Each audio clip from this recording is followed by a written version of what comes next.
Латные ноги в стиле Кастенбруст. Приветствую, это мастерская Armory Smith, и здесь куются доспехи. В отличие от средневековья, я могу с легкостью приобрести стальной лист марки 30 ХГСА толщиной 1 мм. Именно из него вырезаю электроножницами детали для латной ноги. Начинаю ковать наколенники. Кстати, полное видео про них есть по ссылке в описании. Ах да, чуть не забыл. Музыка. Чего только не сделаешь ради подписчиков. Угловатая форма наколенников встречается на средневековых изображениях. До наших дней практически не сохранилось доспехов этого стиля, и воссоздание возможно только по средневековым статуэткам, барельефам и картинам, которых сохранилось очень много, что доказывает распространенность данного вида доспехов в Германии и Фландрии первой половины 15 века, то есть до появления готических доспехов во второй половине 15 века. Кастенбруст. Буквальный перевод с немецкого «коробчатая грудь». Помимо коробчатой груди для этих доспехов были характерны угловатые формы в целом, то есть и колени, и локти, и латные рукавицы выполнялись в характерной геометрии. Сейчас вы видите, как я изготавливаю переходный элемент от колена к бедру. Немного округлая форма сегмента улучшает подвижность коленного сочленения. После легкой выколотки делаю рихтовку. Латная защита конечностей появилась в начале XIV века в Испании и Португалии. Обычно, используя термин «латные ноги» или «латное бедро», имеется в виду часть доспеха, которая имеет колено и бедренную пластину.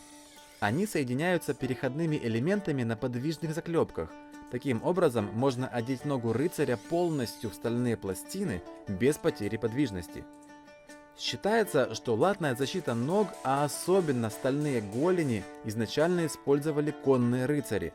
Когда ты на коне против пешего, ближайшей частью к противнику будет именно нога. В пешем бою защита ног тоже нужна, но нужно помнить, что не каждый мог себе позволить такой дорогой доспех. И в пеших походах не очень хочется носить на ногах лишний вес.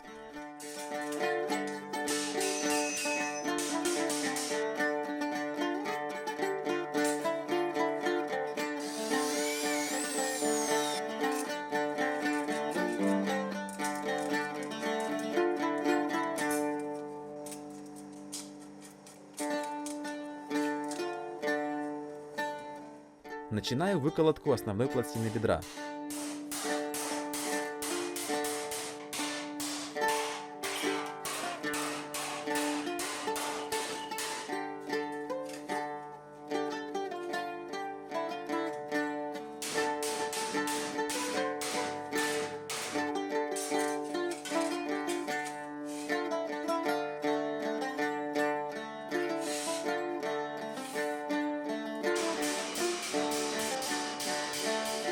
Придаю выпуклость в районе шарнирного соединения с переходниками.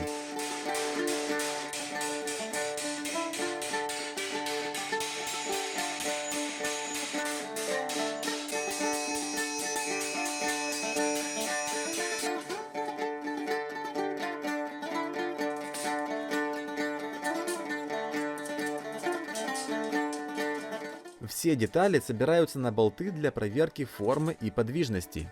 Теперь нужно сделать центральное ребро. Такие ребра не только придают красоту и жесткость конструкции, но, наверное, в первую очередь они помогали отводить колющие удары.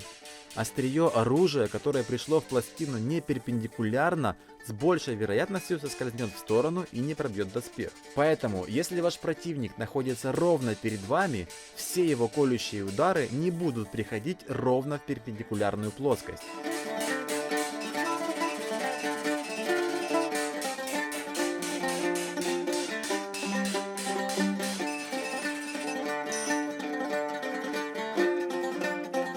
Вальцовка края пластины тоже укрепляет форму, и к тому же, если сталь упрется в тело, то теперь тут аккуратное закругление, а это комфортнее, чем тонкий край металла.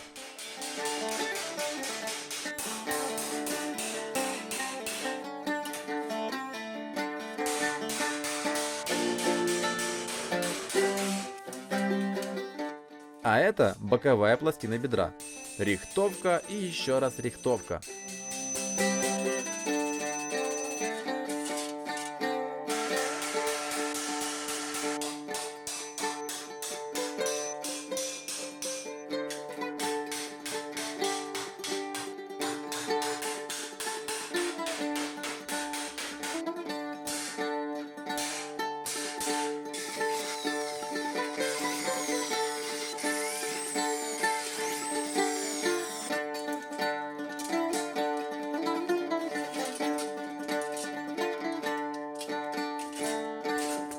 К основной детали она прикрепляется с помощью петель, которые были сделаны за кадром.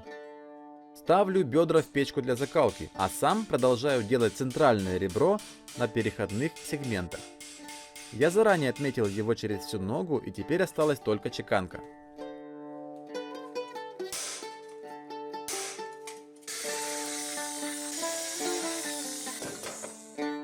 А вот и закалка. Закаливаю сталь 30 КГСА на воду при температуре в печке 880 градусов. Клеймо. Гордость каждого мастера. Но в средневековые времена это не только знак качества. Иногда законом обязывали ставить клеймо на доспех, чтобы в случае плохого качества знать, кому предъявлять претензии. Клейма ставили не только, чтобы обозначить, кто делал, но и в других случаях. Например, если доспех прошел закалку или доспех был проверен оружием. То есть доспех били, и если он выдерживал, то ставили определенное клеймо. Вот цитата из архивных документов того времени. «Мы пошлем тебе арбалетный болт нашего производства, чтобы ты испытал кирасу выстрелом из арбалета». Или вот, 1347 год. Устав шлемников Лондона. Также шлемы и прочие доспехи, выкованные молотом, не должны выставляться на продажу до тех пор, пока они не будут должным образом испытаны и помечены соответствующими клеймами. Шлифовка в средние века, вероятно, выглядела почти как сегодня. Есть изображения, где средневековые мастера делают шлифовку доспеха, но вместо электричества у них была река, которая вращала колесо с большим деревянным валом. Он приводил в движение шлифовальные круги. Если я не ошибаюсь, они наносили клей и песок на кожаные полосы, получалась своеобразная наждачка, которую оставалось просто закрепить на колесе. А вот документ 1514 года для Джона Блюбери. За мельничное колесо с камнем, 2 вала и крепления и 2 круга для полировки уплачено 40 шиллингов. 28 фунтов белого мыла для смазки мельницы и полировки, 4 шиллинга 10 пенсов. Из других документов понятно, что белое мыло служило пастой для полировки на стеклянном круге. Там использовано слово glasses. Современный Google Translate не знает его. Тут стоит отметить, что скорее всего имеется в виду не круг из стекла, а круг, который делает металл как стекло или зеркало. То есть такой своеобразный средневековый сленг.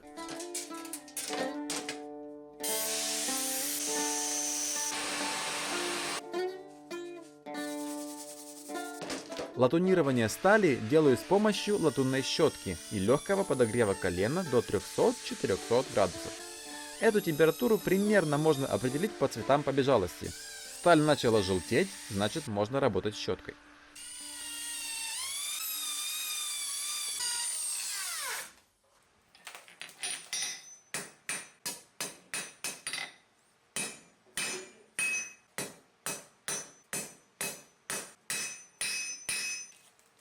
Сейчас я кую отбойник для бедра. Такие сохранились на схожих бедрах 15 века и использовались разными доспешными школами, поэтому здесь он более чем уместен. Его прямое применение предотвратит скользящий по бедру удар, который может проникнуть под юбку кирасы.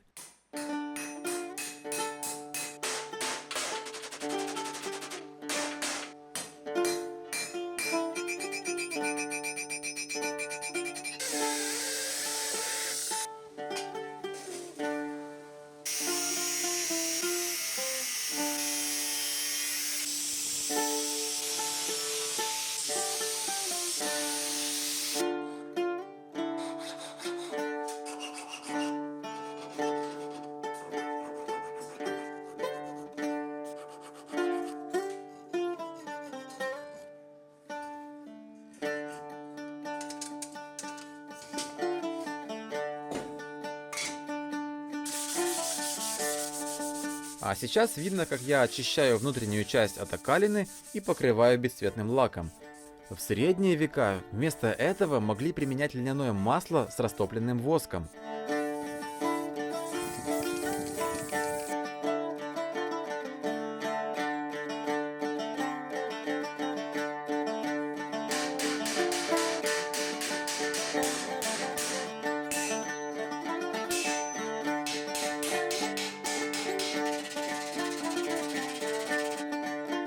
Нарезка кожи страпкутером существенно упрощает работу.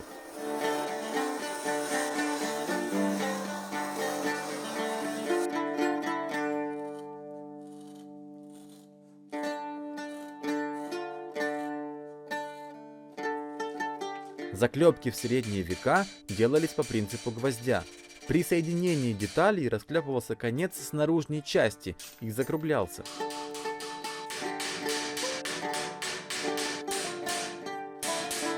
Кстати, ходит много слухов о том, что не могли в средневековье так технологично делать доспехи. Но вот документы, которые говорят о том, что не так просты были люди того времени. Реестр платежей в адрес Джона Блюбери, 1514 год. Кстати, в адрес этого предпринимателя очень много подобных документов. 18 сентября. Уплачено за новые кузнечные горны в Гринвиче, а также следующие предметы из Брюсселя. Тиски 13 шиллингов, большая наковальня 60 шиллингов, малая наковальня 26 шиллингов, наковальня для закругленных деталей 3 шиллинга, наковальня для ковки шлемных гребней 4 шиллинга, наковальня для забрал 4 шиллинга. И дальше список еще из 15 позиций. И это не единственный документ. Эти документы представлены в книге Чарльза Фолькса «Средневековые доспехи». То есть по этим средневековым записям понятно, что работа шла полным ходом. Торговля, конкуренция, подделки под известных мастеров. Все как сегодня.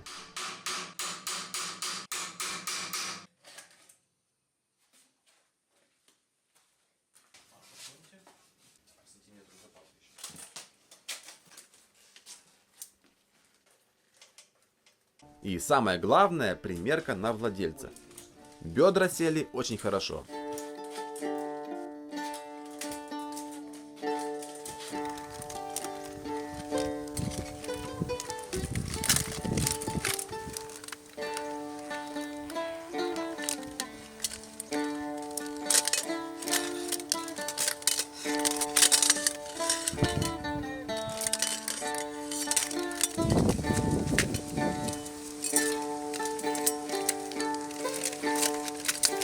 Если вы все еще не поставили рыцарский лайк и не подписались, то у вас есть уникальная возможность сделать это прямо сейчас. Это мастерская Armory Smith. Я Вячеслав Перепелица, и я делаю доспехи.